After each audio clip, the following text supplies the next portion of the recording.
Family ഡോക്ടറിൻ്റെ ഊഴമാണ്. Kochi Lakeshore VPS Lakeshore ആശുപത്രിയിലെ ഫാമിലി ഡോക്ടർ ഊഴമാണ്. ത്വക്ക് രോഗ വിദഗ്ധൻ ഡോക്ടർ എബിൻ ഇബ്രഹാം വീട്ടി നമുക്കൊപ്പം ചേരുകയാണ്. അദ്ദേഹം ഇന്ന് കൈകാര്യം ചെയ്യാൻ പോകുന്ന കാര്യം നമ്മളെയൊക്കെ ബാധിക്കുന്നൊരു പ്രശ്നമാണ്. തലയിലെ താരൻ, അതൊരു ഇതുള്ളവർക്കൊക്കെ ഉണ്ടല്ലോ. പിന്നെ ശരീരത്തിലുണ്ടാകുന്ന ചുണങ്ങ്, ഇതിനൊക്കെ എന്തെല്ലാം ചികിത്സകളുണ്ട്. താരനൊക്കെ കയറി മുടിയൊക്കെ കൊഴിഞ്ഞു പോയ ഒരുപാട് ആൾക്കാരുണ്ട്. എനിക്കും പറ്റിയ അബദ്ധം. അപ്പോൾ അദ്ദേഹം വരികയാണ്, ഫാമിലി ഡോക്ടർ എബിൻ ഇബ്രഹാം ഇട്ടി കളം നിറയുന്നു. Family Doctor, supported by VPS Lakeshore.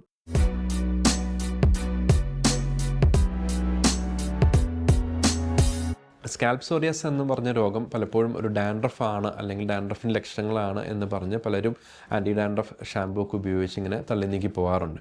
ഈ ഡാൻഡ്രഫിൻ്റെ ഷാമ്പൂ ഉപയോഗിച്ചാലും സ്കാൽപ് സോറിയാസിസ് പൂർണ്ണമായിട്ടും ക്ലിയർ ആവണമെന്നില്ല.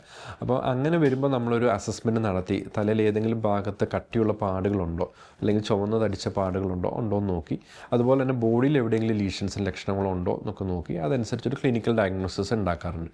ചിലപ്പോൾ നമ്മളൊരു സ്കിൻ ബയോപ്സി എടുത്ത് ഈ സ്കാൽപ് സോറിയാസിസ് ഉണ്ടോ എന്നുള്ള റൂൾ ഔട്ട് ചെയ്യാം. സ്കാൽപ് സോറിയാസിന് ഇമ്പോർട്ടൻ്റ് എന്ന് പറഞ്ഞാൽ അതൊരു സോറിയാസിൻ്റെ ഭാഗമായതുകൊണ്ട് അങ്ങനെയുള്ള ഒരാൾക്ക് ഭാവിയിൽ അതൊരു സോറിയാസിസ് ആയിട്ട് ഡെവലപ്പ് ചെയ്യും. പിന്നീട് അവർക്ക് ജോയിൻറ്റ് പെയിൻസോ അങ്ങനെയുള്ള പ്രശ്നങ്ങൾ ഉണ്ടാകുകയും ചെയ്യാം. അപ്പോൾ അത് ഡയഗ്നോസ് ചെയ്യുന്നത് വളരെ ഇമ്പോർട്ടൻ്റ് ആണ്. അപ്പോൾ ഒരു വിട്ടുമാറാത്ത താരൻ ഉണ്ടെങ്കിൽ താരൻ തന്നെയാണോ അതോ വേറെ എന്തെങ്കിലും അസുഖങ്ങളാണോ എന്നൊന്ന് ചെക്ക് ചെയ്യേണ്ടതായിട്ടുള്ള ആവശ്യമുണ്ട്.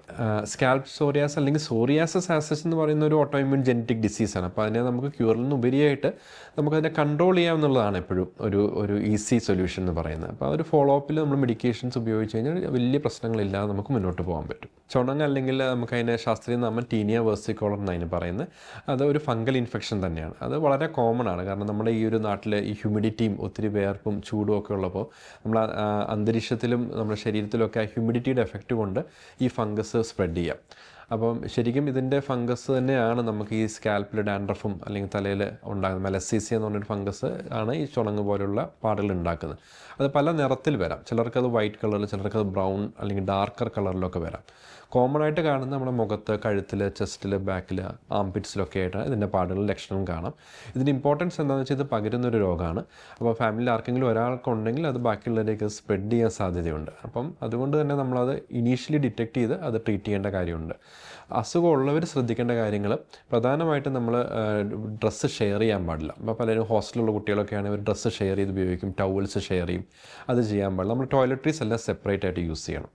പിന്നെ ഡോക്ടർ പ്രകാരമുള്ള മരുന്നുകൾ, പുരട്ടുന്ന മരുന്നുകളും ഗുളികകളും നിർദ്ദേശിക്കുന്ന സമയത്തേക്ക് ഉപയോഗിക്കണം. പലപ്പോഴും ആൾക്കാർ 1-2 ആഴ്ച ഉപയോഗിച്ച് അതങ്ങ് നിർത്തിക്കളയും. അപ്പോൾ ഇന്നഡിക്വേറ്റ് ട്രീറ്റ്മെൻറ്റ് കൊണ്ട് ഇതൊരു ക്രോണിക് ആകുകയും അത് സ്പ്രെഡ് ചെയ്യുകയും ബാക്കിയുള്ളവരിലേക്ക് സ്പ്രെഡ് ചെയ്യുകയും ചെയ്യാം.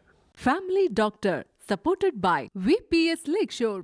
ലോകത്തെവിടെയായാലും ഏത് സമയത്തും 24 വാർത്തകളും ഓഗ്മെന്റഡ് റിയാലിറ്റി പാക്കേജുകളും എക്സ്പ്ലെയിനറുകളും വിശദമായി കാണാൻ ഞങ്ങളുടെ യൂട്യൂബ് ചാനൽ നിങ്ങൾക്ക് സബ്സ്ക്രൈബ് ചെയ്യാം.